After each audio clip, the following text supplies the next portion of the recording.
नमस्कार बंधुगण, मु संतोषी पाणिग्राही। आज डॉक्टर कार्तिक चंद्र दासଙ୍କ द्वारा रचित ज्ञानयोग भागवत प्रवचन बहीटी पढ़ा। भागवतर मुख्य प्रतिपाद्य विषयटी होछि कृष्ण कथा। कृष्ण कथा जुग जुग धरी भारतीय जनमानस को भक्ति रसरे प्लावित करी आसीछि। भागवतरे भक्त भगवानकर कथा वर्णित। भागवतर वक्ता हेउछन्ति आजन्म ब्रह्मचारी व्यासदेवଙ୍କର पुत्र सुखदेव और श्रोता हेउछन्ति अभिमन्युଙ୍କ पुत्र परीक्षित। परीक्षित शुद्ध जीवर प्रतीक। परीक्षित मातृगर्भरे भगवान श्रीकृष्ण को दर्शन करते। मातृगर्भरे भगवान ही गर्भस्थ शिशु को सुरक्षा प्रदान करिथांती। परीक्षित मातृगर्भरे जो भगवान को दर्शन करते जन्म हेबा परे से ही भगवान को खोजिथिले। जे ईश्वरंकर जिज्ञासा करे से परीक्षित। परीक्षित जने जिज्ञासु भक्त। जन्म हेबा परे तांको दर्शन रे जेउ माने आसुथिले तांको से परीक्षा करुथिले, तेणु तांकर नाम थिला परीक्षित। मातृगर्भरे जे बहु परीक्षार सम्मुखीन होई जन्म लाभ करथिले से परीक्षित। अश्वत्थामार ब्रह्मास्त्र कबलरू परीक्षितଙ୍କୁ रक्षा करथिले भगवान श्रीकृष्ण।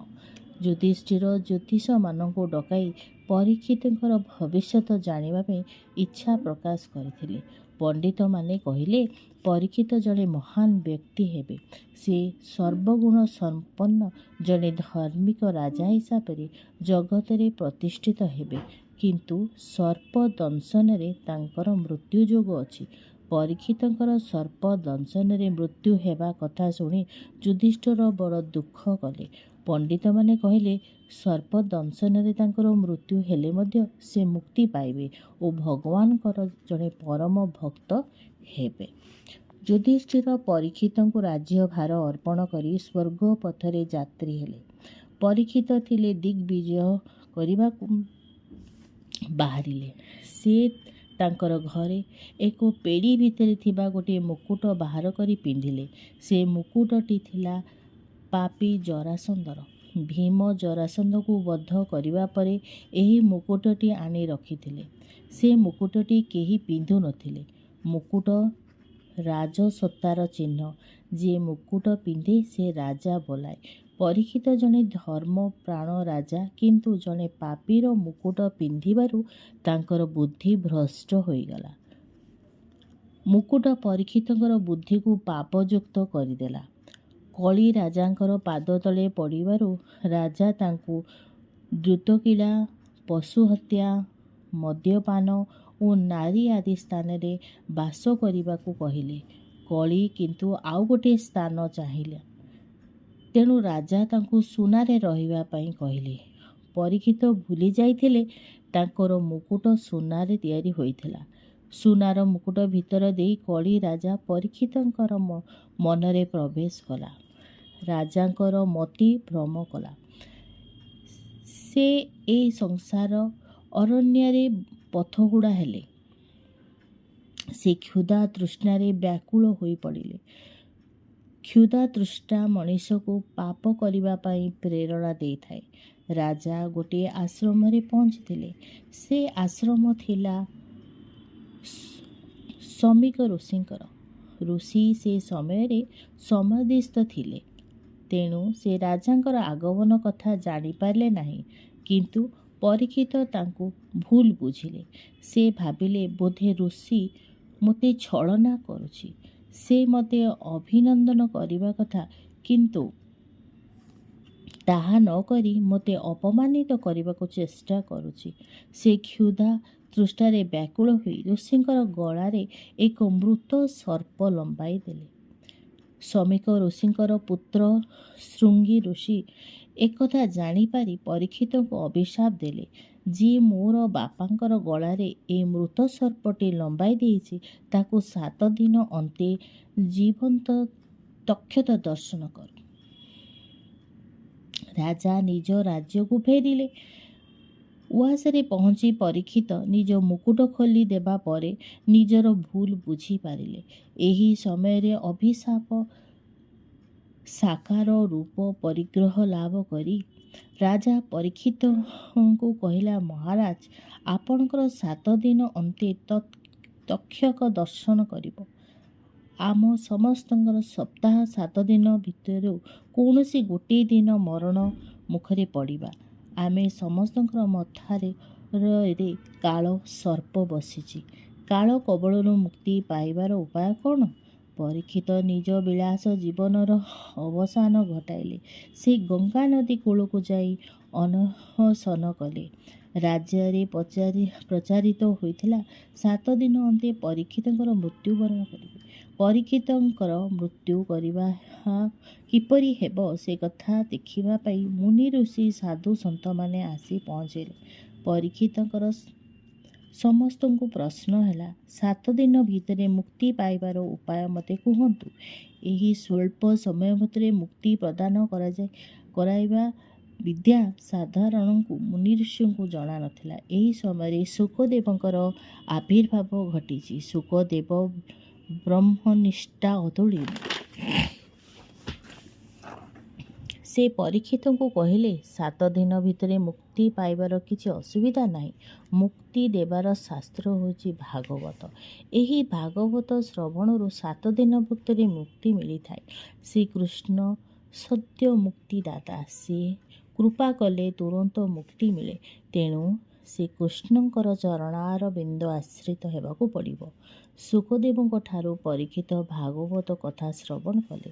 ଗଙ୍ଗା ନଦୀ କୂଳରେ ଜନ୍ମଜୟ ପିତା ପରୀକ୍ଷିତଙ୍କର ସମସ୍ତ ସୁରକ୍ଷା ବ୍ୟବସ୍ଥା କରିଥିଲେ। କଶ୍ୟପ ସର୍ପ